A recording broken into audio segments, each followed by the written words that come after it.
முன்னொரு சமயம் உலகத்தையும் சுற்றி வந்துட்டு இருக்க நாரத முனிவர் வந்து யோசிக்கிறாரு, எல்லா உலகத்தையும் நம்ம சுற்றி வரோம், நமக்குன்னு ஒரு நண்பர் யாருமே கிடையாது, நமக்கு யாராவது ஒரு நண்பர் இருந்தால் நல்லா இருக்குமே அப்படின்னு சொல்லி அவர் நினச்சிட்டு அவர் சுற்றி வந்துட்டு இருந்தார். அந்த பர்வத முனிவர் அப்படிங்கிற முனிவர் வந்து நாரதரை சந்திக்கிறாரு. ரெண்டு பேருக்குள்ளேயும் ஒரு நல்ல ஒரு நட்பு அப்படிங்கிறது மலரவும் செய்யுது. அந்த சமயத்தில் பர்வத முனிவரும் நாரதர் ரொம்ப நெருங்கிய நண்பராகிறாங்க. அவங்க ரெண்டு பேரும் சேர்ந்து உலகத்தையும் சுற்றி வரலாம் அப்படின்னு சொல்லி அவங்க ஆசைப்படுறாங்க. அந்த சமயத்தில் நாரத முனிவரும் பர்வத முனிவரும் ஒரு ஒப்பந்தத்துக்கு வராங்க. நம்ம எங்கே போனாலும் ஒன்றாவே தான் போகணும், ஒன்றாவே தான் வரணும், எந்த ஒரு செயல் செஞ்சாலும் ஒரே மாதிரி தான் செய்யணும், நான் தனிச்சே எந்த செயலும் செய்ய மாட்டேன், செய்யணும் அப்படின்னா அவங்க கூட கலந்து ஆலோசனை பண்ணிட்டு தான் செய்யணும். இப்படி வந்து அவங்க ஒரு ஒப்பந்தத்துக்குள்ளே வராங்க. இதனால அவங்க ரெண்டு பேரோட நட்பு அப்படிங்கிறது ரொம்ப நெருக்கமாகுது. இப்படி நமக்கு ஒரு நண்பன் கிடைச்சிட்டான் அப்படின்னு சொல்லி நாரத முனிவர் வந்து ரொம்ப சந்தோஷமா பர்வத முனிவரோட சேர்ந்து அவர் உலகத்தையும் சுற்றி வந்துட்டு இருந்தாரு. அந்த சமயத்தில் ஒரு நாள் நாரத முனிவர் யோசிக்கிறாரு, மனிதர்களுக்கு இருக்கக்கூடிய எல்லா உணர்வுகள் பற்றியும் நம்ம ஆனால் இந்த காதல் பற்றி நமக்கு ஒரு உணர்வே இல்லையே அப்படின்னு சொல்லி அவர் யோசிக்கிறாரு. அந்த சமயத்தில் நாரத முனிவர் பர்வத முனிவர்கிட்ட கேட்குறாரு, இந்த காதல் பற்றின அவரோட அபிப்பிராயம் என்ன அப்படின்னு சொல்லி கேட்குறப்போ பர்வத முனிவர் சொல்கிறாரு, காதல் அப்படிங்கிறது ஒரு பெண் ஆணுக்கு மேலே வர்றது தான். அதாவது ஆண் அழகாக இருந்தாங்க அப்படின்னா ஒரு பெண்ணுக்கு ஆண் மேலே வரும், இல்லை ஒரு பெண் அழகாக இருந்தாங்கன்னா ஒரு பெண் ஆணுக்கு மேலே வரும், அவ்வளோதான் நானும் நினைக்கிறேன், எனக்கும் காதலை பற்றி முழுசாக தெரியல அப்படின்னு சொல்லி அவர் சொல்கிறாரு. பர்வத முனிவர் இப்படி நாரத முனிவர் பார்த்து சொன்னோடனே நாரத முனிவர் சொல்கிறாரு, சரி நமக்கு தெரியாத விஷயத்தை பற்றி நம்ம ஏன் இப்போ ஆராய்ச்சி பண்ணிட்டு இருக்கணும், அதை பற்றி நம்ம ஏன் கவலைப்படணும், நமக்கு நிறைய வேலைகள் இருக்கு, வா நம்ம வந்து திரும்ப நம்மளோட வேலையை பார்க்கலாம் அப்படின்னு சொல்லிட்டு அவங்க வேலையை பார்க்க ஆரம்பிச்சு. இப்படி எல்லாத்தையுமே கற்றறிஞ்ச நாரத முனிவர் வந்து காதல்னா என்ன அப்படிங்கிறது தெரியாம அவர் குழம்பி போய் சுத்திட்டு இருந்தாரு. அந்த சமயத்துல நாரத முனிவருக்கு உண்மையான காதல்னா என்ன அப்படிங்கிற புரிய வைக்கிறதுக்கு ஒரு நிகழ்வு நடந்துச்சு. அந்த நிகழ்வு மூலியமா நாரத முனிவர் காதல்னா என்ன அப்படிங்கிறத தெரிஞ்சுக்கிட்டாரு. அப்படி நாரத முனிவர் எப்படி அதை தெரிஞ்சுக்கிட்டாரு, நாரத முனிவருக்கு நடந்த அந்த உண்மையான காதலை பற்றிய நிகழ்வு என்ன அப்படிங்கிறத தான் இந்த வீடியோல பார்க்க போறோம்.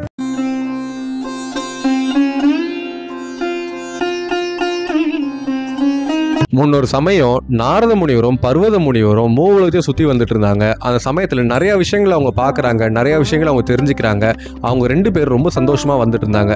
அப்படி இருக்கிறப்போ ஒரு நாள் என்ன ஆகுது அப்படின்னா, இந்த ரெண்டு முனிவர்களும் வந்து சஞ்சயன் அப்படிங்கிற மன்னனோட மாளிகைக்கு வராங்க.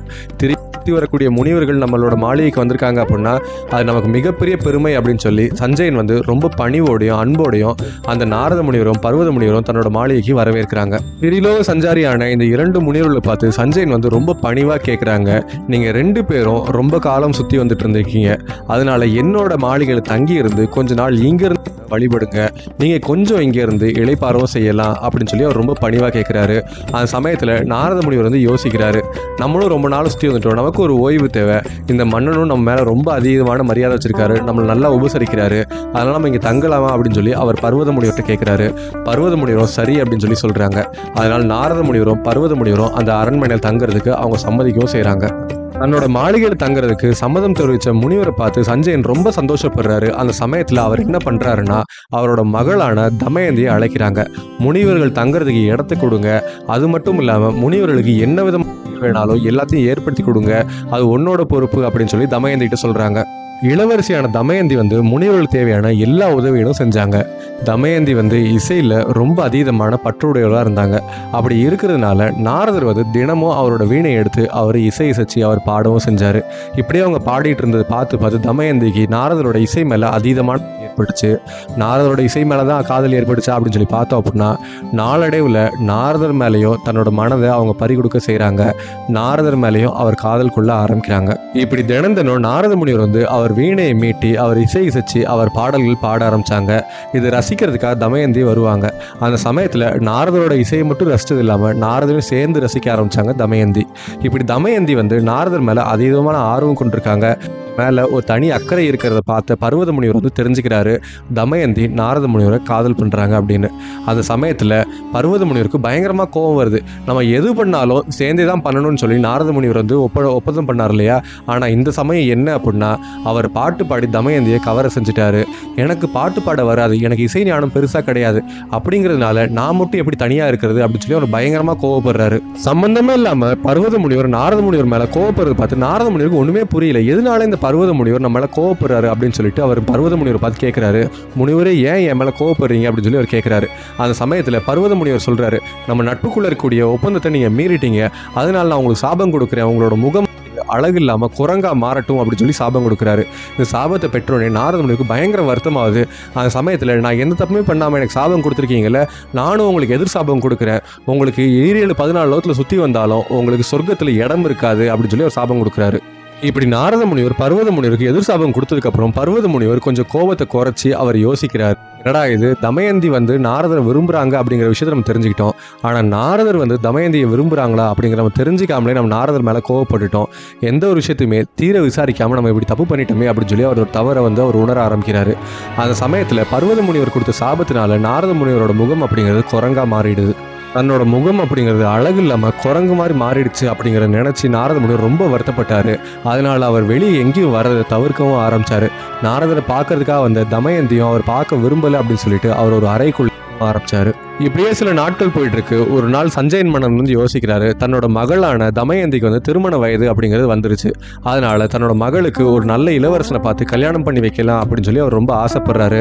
அவர் நிறைய விதமான இளவரசர்களை பார்க்கவும் ஆரம்பிக்கிறாரு. தன்னோட திருமணத்துக்காக தன் தந்தை நிறைய வரன்களை பார்த்துட்டு இருக்காங்க அப்படிங்கிற விஷயம் தமயந்திக்கு தெரிய வருது.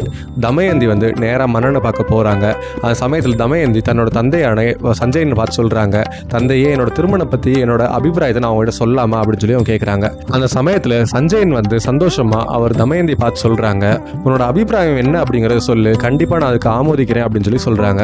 இதை கேட்ட தமயந்தி சொல்றாங்க, நான் நாரத முனிவரை தான் காதலிக்கிறேன், நான் நாரத முனிவரை தான் திருமணம் பண்ணிக்கணும்னு சொல்லி ஆசைப்படுறேன், நாரத முனிவரை தவிர வேற யாரையும் நான் திருமணம் பண்ண மாட்டேன் அப்படின்னு சொல்லி அவங்க சொல்றாங்க. தமயந்தியோட விருப்பத்தை கேள்விப்பட்டோடனே மன்னன் அதிர்ந்து போறாரு. சரி, நம்மளோட மகள் என்ன ஆசைப்படுறாங்களோ அதை நிறைவேற்றி வச்சிடலாம் அப்படின்னு சொல்லி அவர் நினைக்கவும் செய்யறாரு. அந்த சமயத்தில் சஞ்சயன் தமயந்தியை பார்த்து சொல்றாங்க, நாரத முனிவரை நீ விரும்புறதுலாம் சரிதான், அவர் முகம் குரங்கா மாறினதுனால அவர் அறையை விட்டு வெளியே வர மாட்டேங்கிறாரு, நீ எப்படி அவர் திருமணம் பண்ணிப்ப கேட்குறாங்க. அந்த சமயத்தில் தமயந்தி சொல்றாங்க, நாரத முனிவர்கிட்ட நான் பேசிக்கிறேன் அப்படின்னு சொல்லி அவங்க சொல்றாங்க. தமயந்தி நாரதர் மேல அதீதமான காதல் கொண்டு இருக்கிறதுனால சஞ்சயனும் சரி அப்படின்னு சொல்லி அவர் விட்டுறாரு. அந்த சமயத்தில் தமயந்தி நாரதரோட அறைக்கு போயிட்டு, நாரத முனிவரை நான் உங்களை திருமணம் பண்ணிக்கணும்னு சொல்லி ஆசைப்படுறேன், நான் உங்களையே காதலிக்கிறேன், நீங்க வெளியே வாங்க அப்படின்னு சொல்லி கூப்பிடுறாங்க.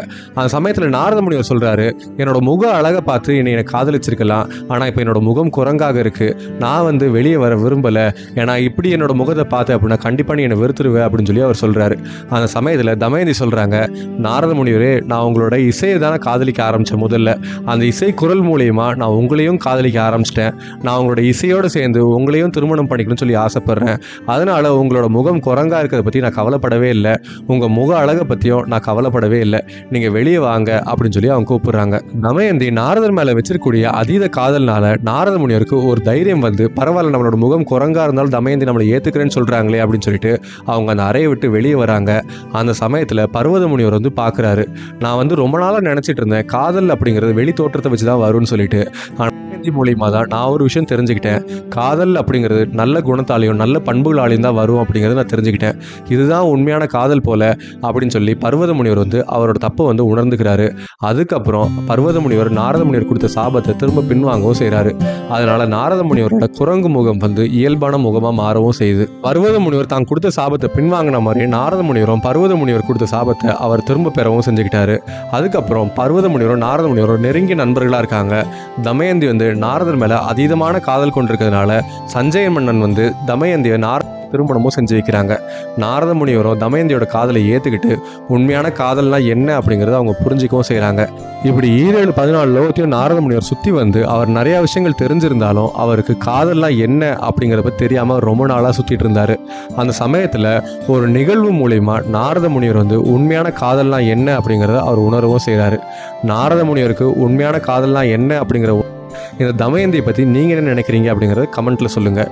இந்த வீடியோ பிடிச்சிருந்துச்சுன்னா ஒரு லைக்கை போடுங்க. இந்த வீடியோ உங்கள் ஃப்ரெண்ட்ஸ் அண்ட் ஃபேமிலிக்கு ஷேர் பண்ணுங்கள். இந்த வீடியோ பார்த்துருக்க நீங்கள் இன்னும் நம்ம ஏல் சேனலை சப்ஸ்கிரைப் பண்ணல அப்படின்னா உடனே போய் சப்ஸ்கிரைப் பண்ணுங்கள். கூடவே அந்த நோட்டிஃபிகேஷன் பெல் பட்டனையும் கிளிக் பண்ணுங்கள். அப்போ தான் நாங்கள் போகிற வீடியோஸ் எல்லாமே உங்களுக்கு நோட்டிஃபிகேஷன்ஸாக வரும்.